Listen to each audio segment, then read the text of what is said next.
पूरा नाम था और जन्म 19 फरवरी 1630 को माना जाता है। कुछ पुस्तकों में मैंने इस उनके जन्म दिवस को 1627 भी पढ़ा है, लेकिन तिथि बिल्कुल फिक्स है 19 फरवरी। और आज 19 फरवरी को हम लोग उनका जन्म दिवस यहाँ मना रहे हैं। उनके पिता का नाम साहब भोसले और माता का नाम जीजाबाई था। पत्नी कहते हैं, मैंने पुस्तकों में पढ़ा कि उनकी 8 पत्नियां थी, जिसमें प्रमुख पत्नी सोयराबाई 1660 से 1680 तक उनका साथ रहा।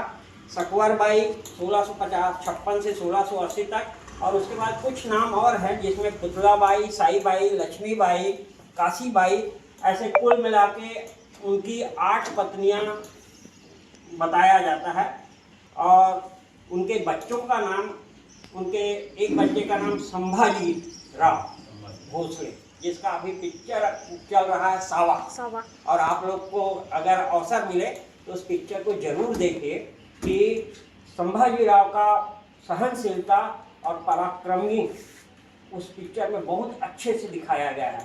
और इसी के साथ साथ आप लोग एक पिक्चर और आया था तानाजी साहब, तो वो तानाजी पिक्चर भी, तानाजी एक्चुअल में शिवाजी के शासनकाल में उनके एक सिपाह सलार थे, प्रमुख थे, और जिनके ऊपर शिवाजी को बहुत भरोसा था। शिवाजी मराठा राज्य के संस्थापक थे और उनके प्रमुख प्रतिद्वंदी, जिसके नाक में दम कर लिया था, मुगल शासक औरंगजेब का। और औरंगजेब इनके नाम से बहुत परेशान रहते थे। उनके सामने आने की उनकी शक्ति नहीं होती थी, और अपने सेनापतियों को, अलग अलग प्रांत के सेनापतियों को उनके पास भेजा करते थे। 1674 में 16 वर्ष की उम्र में शिवाजी ने अपना एक किला को फतह किया था। उस किला का नाम था तोरण पर विजय प्राप्त किया था। और उसके पश्चात प्रतापगढ़, रायगढ़ को उन्होंने फतह किया। शिवाजी को पकड़ने के लिए औरंगजेब ने बीजापुर के शासक, जिसका सेनापति का नाम था अफजल खान, उनको 20,000 सैनिकों के साथ शिवाजी को पकड़ने के लिए भेजा गया था। लेकिन शिवाजी काफ़ी चतुर व्यक्ति थे और अपनी चतुराई से अफजल खान के सेना को पहाड़ों में ही इधर उधर फंसा ली। उसके सेना पहाड़ों में घूमते थे और शिवाजी की लड़ने की रण क्षमता बिल्कुल अलग टाइप का होता था।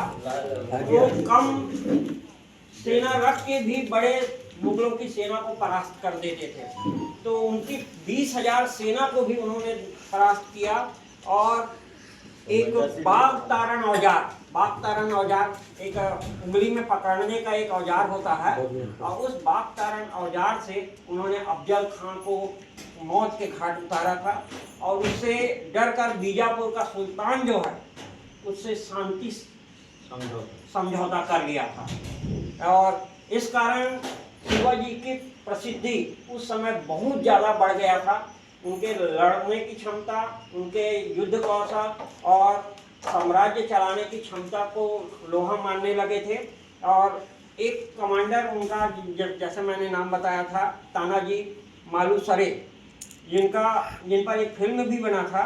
इस युद्ध में हालांकि तानाजी का मौत हो गया था, लेकिन मौत से पहले उन्होंने शिवाजी को गोंडाना किले को फतह करके दिखाया था। और बाद में शिवाजी की मृत्यु जो माना जाता है, उसका तिथि जो है 3 अप्रैल 1680। तो उन्होंने रायगढ़ फोर्ट में अपना, जिसको उन्होंने जीता था, उस रायगढ़ फोर्ट में अंतिम सांसें ली थी। उनके बच्चों के नाम संभाजी राव, तो उनके बाद औरंगजेब को नाको तले चना चबाया था और उनके नाम से बहुत परेशान थे। और संभाजी राव की मृत्यु के तुरंत पश्चात उनका एक पुत्र और था, राजा राव, उसकी नियुक्ति हुई थी। और उन्होंने औरंगजेब के सेना को उन्होंने भी काफ़ी हद तक परेशान किया था। तो हालांकि मुगल सेना पूरे भारतवर्ष में छाई हुई थी, लेकिन ये पूना, कानपुर, इसके आसपास शिवाजी का पूरा साम्राज्य बन गया था। वहाँ के लोग उनके नाम से, बहुत सारे जो सुल्तान थे, उन्होंने उनको आत्मसमर्पण भी किया था। और उनके युद्ध कौशल को आज भी माना जाता है। हमारे जो मिलिट्री है उसमें अभी 2 साल पहले एक मिलिट्री का नाम शिवाजी के नाम से रखा गया है और शिवाजी का जो अस्त्र और शस्त्र है वो उसके चिन्ह बनाए गए हैं।